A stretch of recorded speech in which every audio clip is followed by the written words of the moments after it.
To Instagram Reel or not to Instagram Reel?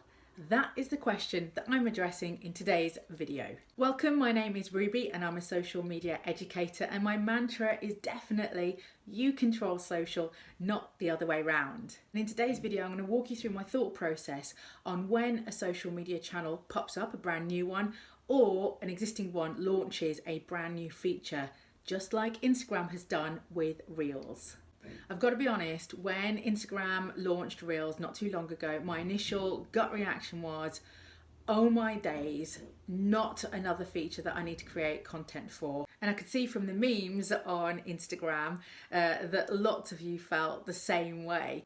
But instead of making a knee-jerk reaction and starting to immediately create content for a new feature, or just dismissing it out of hand, I thought that I'd share with you in this video my thought process on how best to decide if it's worth adding a new feature to your social media marketing mix. Reels is, in a short answer, TikTok for Instagram.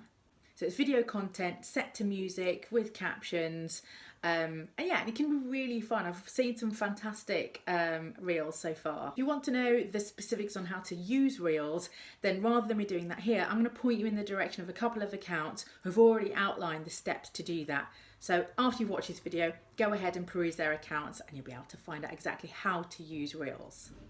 So in no particular order, these are some of the questions that I'll ask myself when a new social media channel arrives or an existing one launches a new feature. So do I have the time and the headspace to be able to create content for a new feature? Do I have that time in my schedule?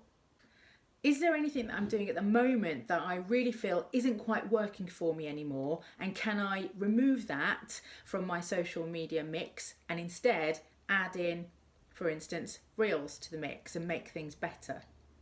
So next I'll ask, where is my audience at? Are they tuned into this new feature? Do they even know about it? What sort of resources potentially could I create on existing channels to tell them about this new feature, a bit like I'm doing now? If I add this new feature, and in this example it's Instagram Reels, to my content mix, so I've got the time and I feel as though I've got the creative space and energy to adapt or create content for this new feature, my next question is, well, what does it add to my bottom line? How will it enhance my brand and what I'm doing? How will it drive people to book sessions with me or to book webinars or to buy into my resources? Those are big questions that need to be answered because there has to be a purpose to you creating content and spending all that time and that creative energy doing so. There's got to be an ultimate goal.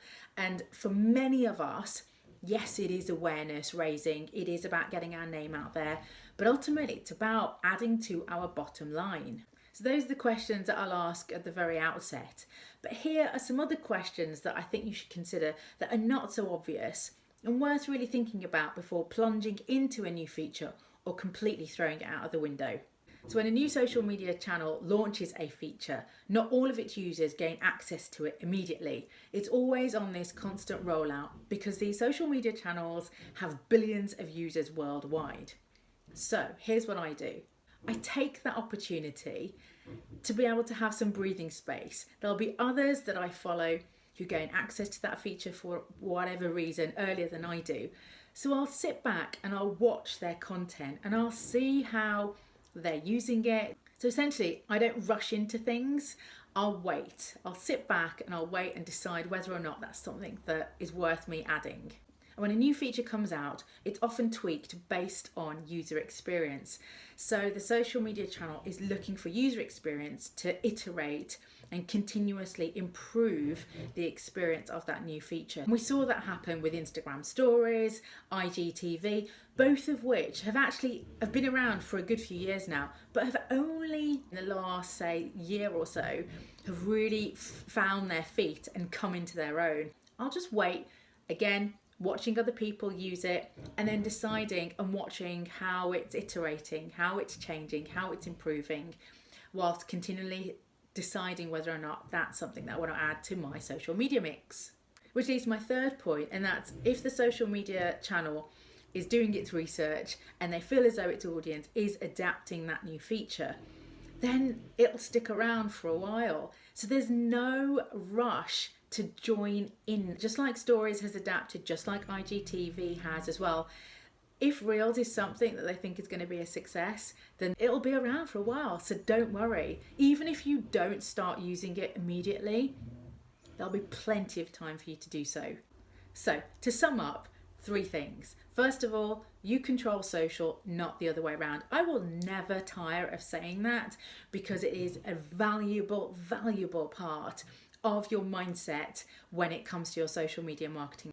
Secondly, take some time to actually answer the questions that I posed at the start of the video. I really do think that's worthwhile doing because you're really taking the time to answer those questions for yourself and for your business.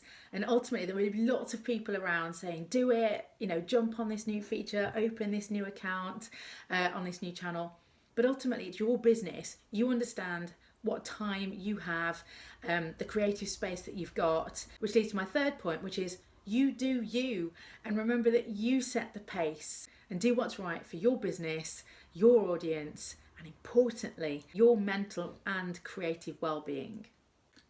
Oh, and PS, to reel or not to reel, for me, I won't be reeling for the time being, but who knows, in the future, I may well add it to my social media marketing mix as and when it's right for me, my business, and my audience. But for now, that's it. I hope you found it useful. If you did do so, please let me know in the comments down below. And also please share it with somebody else who you think will find it equally of use. But for now, take care.